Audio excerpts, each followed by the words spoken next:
Friedrich Hegel nació en Stuttgart, Alemania, el 27 de agosto de 1770 y murió el 14 de noviembre de 1831 en Berlín, Alemania. Fue un filósofo del idealismo alemán, el último de la modernidad, llamado inclusive como la conciencia de la modernidad. El tercero de entre quienes podríamos denominar como los cuatro grandes cartesianos, siendo los otros dos Emmanuel Kant y Edmund Husserl, y ciertamente el más sistemático de los filósofos postkantianos.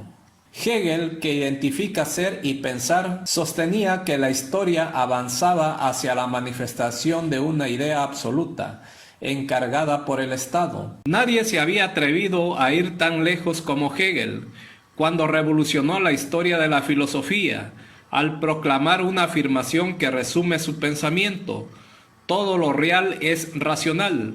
Dicho con otras palabras, todo lo que existe conlleva al más alto grado de racionalidad posible. Si para Hegel todas las cosas están contenidas de forma indiferenciada en el yo, donde es abolida cualquier oposición entre el sujeto y el objeto, Hegel invierte totalmente la perspectiva. La representación sensible es engañosa y la verdad última de la realidad hay que encontrarla en la idea absoluta. Dando un paso más, pensar es ser. Es el pensamiento el que crea las cosas en las que se proyecta y por lo tanto existe una coincidencia entre el ser, pensar y verdad. Hegel explicita su tesis en numerosos pasajes de su obra, aunque en un lenguaje hoy podríamos considerarlo críptico. La idea eterna, que es en sí y por sí, eternamente se actúa a sí misma como espíritu absoluto, se produce y se goza. Si la idea absoluta es la única realidad, cada uno de nuestros juicios solo abarcará un aspecto limitado y parcial de esa totalidad de la razón. Por ello, los juicios deben de ir complementando unos a otros para poder acercarnos a la verdad. Eso no es estática, sino que está en continuo avance hacia lo absoluto. En ese sentido, el ser es puro devenir. Hegel recurre para explicar esto a la analogía de una planta, que es primero semilla, luego árbol, más tarde flor y por último fruto. Cada juicio abarca un aspecto parcial de la planta, cuya comprensión solo podría ser alcanzada mediante la visión de todo el proceso. Por lo tanto, la idea absoluta es un proceso, un desarrollo en permanente fluidez. Ese movimiento de la realidad opera a partir de las leyes de la dialéctica, que son esenciales en la obra de Hegel.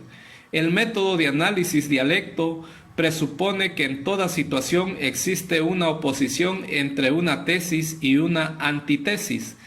De esta tensión surge una síntesis, que es una forma superior de ambos momentos opuestos. Del método dialéctico surge una noción esencial para comprender su filosofía: la negatividad. Todo lo que existe contiene un elemento de aniquilación que conduce a su separación en una síntesis superior. Por lo tanto, nada es estable ni definitivo, todo es mortal y pasajero. Carlos Marx asumió los postulados de Hegel en su materialismo dialéctico, en el que el comunismo sería la síntesis entre los intereses contrapuestos del capital y el trabajo. El autor de la fenomenología del espíritu recorre a la dinámica entre el amo y el esclavo para explicar su método. Si la realidad se va desarrollando conforme al proceso de los opuestos, nuestros conocimientos tendrá que surgir la misma pauta para alcanzar la idea absoluta, que solo en el hombre puede adquirir conciencia. Este movimiento se desarrolla a partir de la filosofía del espíritu, que confluye con la lógica, que él identifica como una ontología de las leyes del ser. En un primer momento, el espíritu se manifiesta en las cosas como necesidad, pero frente a ello surge la libertad humana, que es una especie de despertar a la autoconciencia. Esta contradicción da lugar a la síntesis que sustenta las instituciones sociales, la familia, la sociedad y el Estado. Todas ellas son encarnaciones del Espíritu Absoluto. Hegel subraya que estas entidades están regidas por el que él llama eticidad, en la que se expresa en diferentes grados los valores de esa conciencia colectiva que va progresando hacia lo absoluto. En el último peldaño de la pirámide se halla el Estado, que es la encarnación suprema de la racionalidad.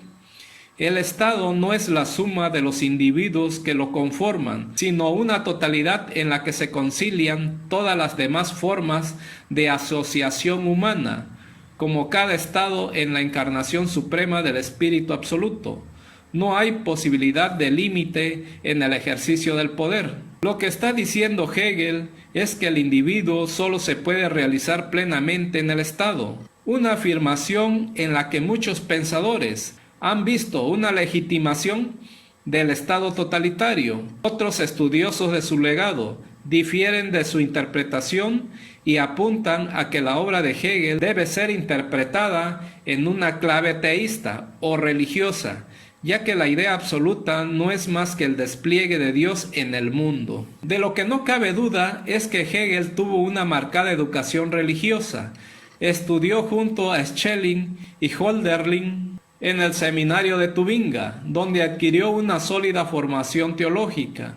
Luego encaminó sus pasos hacia la docencia, pero Hegel también sintió fascinación por la Revolución Francesa, cuyos ideales de igualdad y fraternidad creía que podían agitar la conservadora sociedad prusiana. En última instancia, la obra de Hegel, por su carácter sumamente abstracto e incluso esotérico, está abierta a la interpretación, ya que ese proceso de la razón que evoluciona hacia la idea absoluta bien podría ser un monstruo, tras el que se esconde la nada, que para él es la otra cara del todo.